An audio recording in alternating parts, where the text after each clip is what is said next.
Welcome back to our channel's Warriors. I hit guy glitch. I never glitch. If you haven't had all the people that didn't vote for Trump smash the subscribe button, go and have them smash it right now. First and foremost, let me give a shout out to people that blessed me on the other day's live. Sonia, the Turk Geek, VW Cheeseman, My Outdoor Activity, Cyber Shadow 99, the retired CO, and then there was a couple people afterwards, but it hasn't loaded yet. Thank you. God bless you. That's how I eat these days. Also, shout out to all the patrons. I love you. You're the heartbeat of this channel and the only thing keeping this going. Stay tuned for your well-deserved shout out at the end. If you haven't already subscribed, make sure you hit that link in the description below. You're definitely missing out. This episode right here is a treat for you guys, man. I was not going to make a video this morning because I didn't make one this morning. I've been super busy. Softball stuff. But currently on my Instagram, I did a Q&A. So I was like, you know what? I'm going to look real quick out of the freaking bunch of questions and pick one and make a video real quick. I got to go get a vaccine right now. Hector, what'd you get a vaccine for? That's top secret, confidential. Don't trip. The question is, when did you start to dislike the job? And did promotions make it worse? All right, excellent freaking question, bro. You get a banger you get a whole episode on this one because it was such a good question. And I'll still answer your question on the IG. I'm going to say revert to my fucking YouTube video I just made. You guys need to understand something. All right. My personality is not the type. Let's say right now, Hector, I went and I got another job and the other job was BS. I'm not going to freaking make a whole YouTube. I'm not going to badmouth those employers, those supervisors on YouTube. I'm not going to blast them. As a matter of fact, I've had a couple of jobs since I left, right? A couple security jobs, pretty cool ones, but the BS was there too. And I just quietly left. Even the one where I was almost going to go overseas to over there. And that one was a shitty fucking experience because there was a rat in the group. But I didn't blast those people or that company. I'm cool on that, right? But CDCR for me hit different. California Department of Corruption and Retaliation. That's the backstory. When did I start to hate the job? Well, I began my career in 2006. I touched down at Sentinel State Prison in 2007. Different time frame back then, man. Heavy hitters were in the shoe. There was llaveros, meseros, zero northerners down south. There was race riots. Boy, was there some race riots, man. There was lockdowns, 1 year lockdown, 2 year lockdowns. Fucking self-feeding. There was ad seg. There was motherfucking two people fighting on the yard. One's going to the hole, the other one's going to the other yard, sister facility, captain to captain. This were the rules were different back then. I mean, there were actually rules. There was no tablets. There was zero telephones in AdSeg. There was zero TVs in AdSeg, except for an A5. You had the one on C-section that we would be cool and we would fucking kind of turn it where the inmates could see and watch the sports. We're not dicks. Just a freaking different time frame. Like I could bring in a portable DVD player into work, sit in Charlie's gym at the podium, watch freaking 2 movies, 3 movies in one shift. You could use force and write a report this tiny. I remember I was in a riot one time. I shot 16 rounds. 16 rounds of 40 millimeter. Hector, you didn't shoot 16 rounds. Yeah, I did. There was double the gunners and double the ammunition that month. There was 2 gunners up there because that whole entire month there was staff assaults throughout that whole entire prison. Sentinel, that's a fact. There was 4 officers sitting at the podium in the gym. These are all facts. Ellen, my report was this tiny. This freaking tiny, man. I saw a group of inmates here. I fucking aimed for zone 1. I saw a group of inmates here. I aimed for zone 1, period. End of story. Goodbye. To me, and then I was watching other people wild out. Doing crazy shit, not getting fired for it. So I was just like, damn, this fucking job's pretty cool. Like, fuck, this is probably the best fucking job ever. I'm making a lot of money at that time, 2007, making $80,000, $90,000 as a 20-year-old kid and living. Well, fuck. I was already commuting. I fell in love immediately. So still, that's a lot, right? Yeah, things were good, man. Fucking dogs were barking, birds were chirping, motherfucking handballs were hitting the wall. Yard, get down, get down. It's a fucking beautiful sight. The smell of oleo resin capsicum in the air. The sound of the helicopter coming in to get the bodies. It was a beautiful fucking prison. Immaculate, like a movie shot caller. Anyways. Hector, did you ever ride in a little airplane with an inmate? I did. There was a white boy inmate that got stuck in the neck. Level 4 GP killer got stabbed in the fucking neck. I had to fly him from the Imperial Airport to San Diego. You see how much fun I was having. The fucking little youngster, straight out of the war, man. Built for this shit. There was riots. I could wild out in the riots. I loved the riots at that time. I don't like riots now. I would fucking wild out, man. And then shit started changing, dude. So your question is, when did I start to dislike the job? Fuck, there was things. Let me tell you fucking things that were just popping up where I was just like, what the fuck? Memorandums. You can no longer take your keys. Memos would come out. Just dumb shit started coming down the pipe from the higher ups, from the captains, the AWs. You can no longer take your keys out to the parking lot area. You got to either bench your keys at the central control, or you got to bench your keys at the staff entrance. Like, this is fucking dumb. The little motherfucker's getting stabbed to death on Charlie. Are you fucking worrying about my fucking keys? Yeah, okay, later. Anyways, then some dumb baboso CO literally drove the fucking golf cart right into the visiting. Charlie visiting, broke all the glass.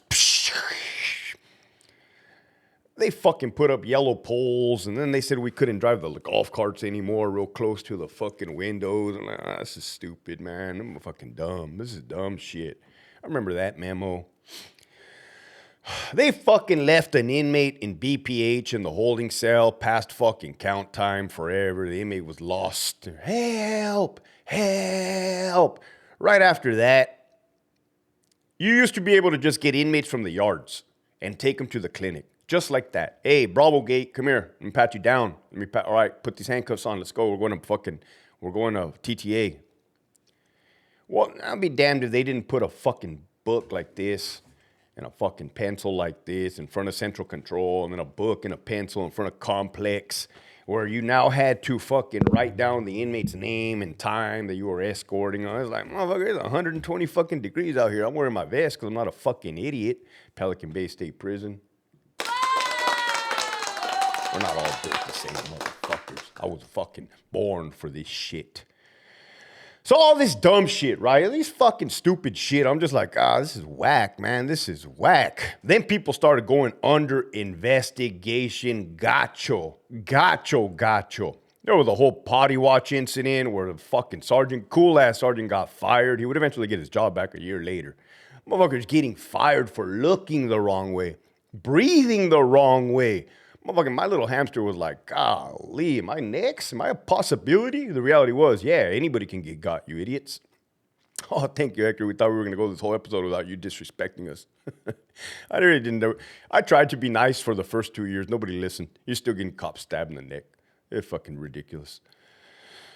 Sacramento, CSP SAC officer got stabbed recently. You didn't hear a fucking peep from Sacramento. Oh, that was another thing. Back in the day, man, if you said something and the inmate said something, your word was fucking gold. Your word was fucking bond. This inmate's word didn't even stand a fucking chance with your sergeant. Your sergeant looked like, hey, what are you talking for?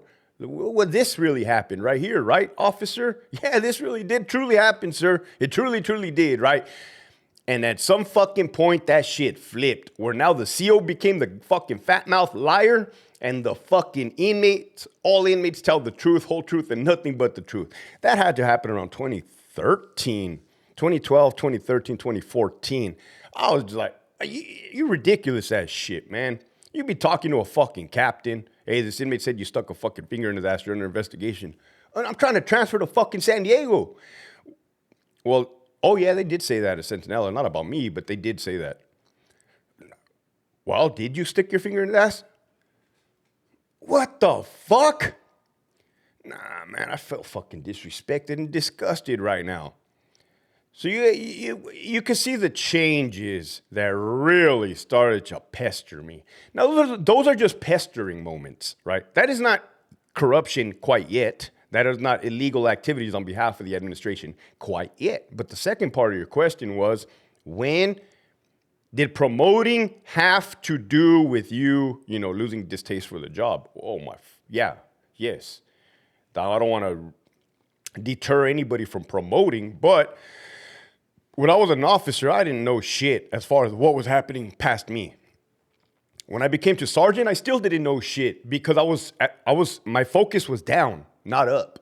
My focus was on the officers and the inmates. I was handling my business. Thank you very much. Yeah, we remember you, Hector. We remember you. Good. When I went to lieutenant, that's when that was 2017. Right, we're now in 2025. That was 10 years in the department. No, I think I promoted a LT with 12 years in the department. I can't remember. Either way, or 8, 9, 10, 11. I promoted to lieutenant with 11 years in the department. And fucking A, man. Now my vision was up and down. But when I saw the top, oh, no way, man. That's fucking blatant corruption. I got 2 years speaking on what the fuck I seen. Managers being dishonest, retaliating, harassing, making up fake investigations to target and try to get people fired. That's a fucking fact. It's all documented.